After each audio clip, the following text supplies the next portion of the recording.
DNC 90। दोस्तों, DNC 90 के बारे में बताने से पहले जरा मैं आपके सामने कुछ बातें रखना चाहूँगा। पहला तो आज हमारा जो ये सॉइल है, हमारा जो ये सॉइल की कंडीशन है वो ऐसी हो गई है कि आज ऊपरी जो 6 इंच का जो उसकी सतह है, जो उसका टॉप है, वो एकदम हार्ड हो गया है। उस जमाने में, मतलब आज से 50 साल पहले जब हम ये रासायनिक खाद यूज नहीं करते थे, तब हम बैल से खेती कर सकते थे क्योंकि हल चला सकते थे। लेकिन आज ट्रैक्टर से भी नहीं हो रहा है। इसका कारण क्या है?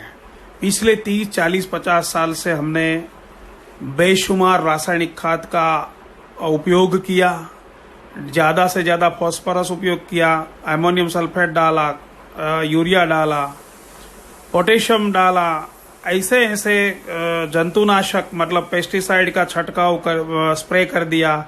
जब हम उसके बाद क्या हुआ, हमारा जो है जब सीड को कोटिंग करने के लिए कुछ ऐसी ऐसी घातक दवाइयाँ स्प्रे की ताकि आगे जाके क्रॉप सुरक्षित रहे।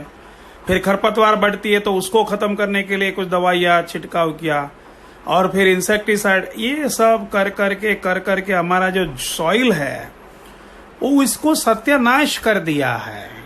तो इसे क्या हुआ, मैं आपको जरा आपकी भाषा में समझ में आए। जैसे धरती है वो तो माँ है और उसके अंदर आप कुछ भी डालो लेकिन उसका सहन शक्ति बहुत बढ़िया है, लेकिन उसका साइड इफेक्ट तो आएगा ही आएगा। जैसे हमारी माँ होती है, हमारी माँ, मनुष्य इंसान की माँ जो होती है, उसको बहुत सारी, कभी कभी हम देखते हैं कुछ ऐसे किस्से हमारे सामने आते हैं समाज में कि जिसको बहुत तकलीफ होती है, उसका पति उसको परेशान करता है, उसके घर में पैसा नहीं होता है, दारू पी के आता है, उसको तकलीफ देता है, वो घर घर के काम करने जाती है, बर्तन, उसके बाद उसके बच्चों का भरण पोषण तो फिर भी करती है वो।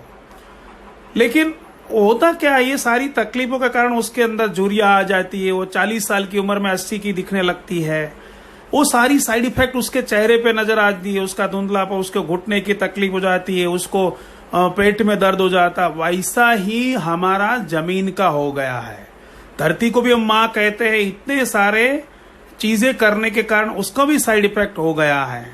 तो जैसे हम माँ को अच्छा करने के लिए जो इलाज करते हैं, वैसे ही धरती का इलाज करने के लिए हमने डीएनसी 90 बनाया है। ये क्या होगा?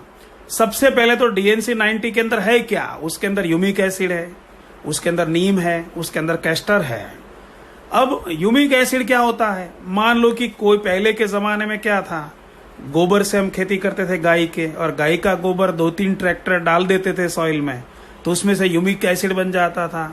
और यूमिक एसिड क्या काम करता था? एक तो सॉइल की फर्टिलिटी बढ़ाता था, सॉइल को सॉफ्ट करता था, और दूसरा उसमें अधिक कार्बन की मात्रा होती थी।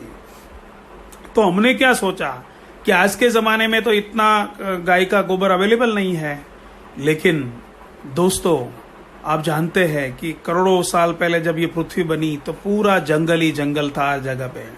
लेकिन बाद में अर्थक्वेक, भूकंप सब आया और सारे जंगल दब गए, जमीन के नीचे चले गए। लेकिन जो बाहर जंगल में आया था वो सारी चीज एस्ट्रेक बन गई, नीचे जाके उसको भस्म हो गया। तो वो जो मिट्टी है उसको लिग्नाइट बोलते हैं साइंस की भाषा में, और वो लियोनाइट में से अद्भुत कार्बन होता है, और वो सॉल्यूबल बनाने के लिए एक प्रोसेस लगती है। वो प्रोसेस बना के हमने उसमें से यूमिक एसिड निकाल दिया, और अपना जो 3 किलो का डीएनसी थैली उसमें 1.5 किलो यूमिक एसिड डाला। उसके अंदर हमने बाकी नीम डाला और कैस्टर डाला। ये तीनों का कॉम्बिनेशन क्यों किया हमने? ह्यूमिक एसिड क्या करेगा? आपकी जो सॉइल है उसको एकदम सॉफ्ट बनाएगा, उसको एकदम, जो आपने ज्यादा फास्फोरस यूज किया, डीएपी, तो जो ठोस हो गया उसको सॉफ्ट बना के उसमें से फास्फोरिक एसिड बनाएगा, यानी आपको अलग से डीएपी डालना नहीं पड़ेगा। दूसरा फायदा क्या होगा? आपकी जमीन का जो पीएच एसिडिक हो गया है वो अल्कलाइन हो जाएगा।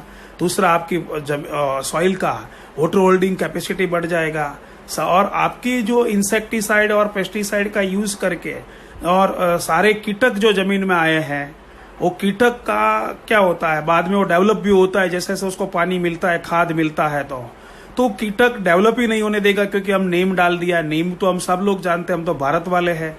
नीम से क्या होता है? पूरे इंसेक्ट खत्म हो जाएंगे, जो सॉइल को नुकसान करने वाले बैक्टीरिया भी खत्म हो जाएगा।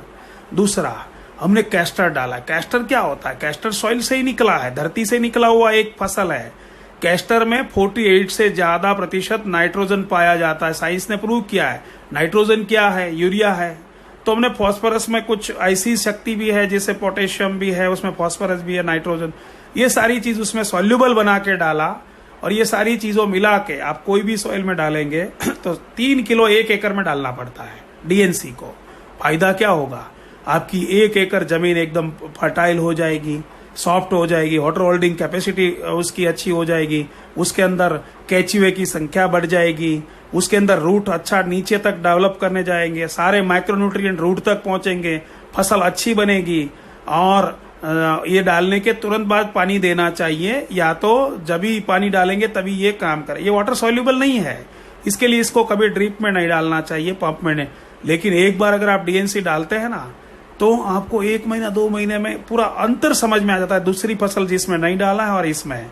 तो ऐसी हमारी डीएनसी 90 है। मेरी आप सबसे रिक्वेस्ट है कि कम से कम किसी भी किसान को एटलीस्ट 1 एकड़ के लिए मनाना चाहिए कि आप 1 एकड़ में हमारा 3 किलो डीएनसी डालो। इसको आप इकट्ठे भी 3 किलो डाल सकते हैं और 1.5 किलो 2 बार भी डाल सकते हैं। मेरा पिछले 2 साल का एडशॉप का ये अनुभव है कि इतने अच्छे अच्छे रिजल्ट्स आया है, तो आप भी डालिए, आपको भी अच्छा रिजल्ट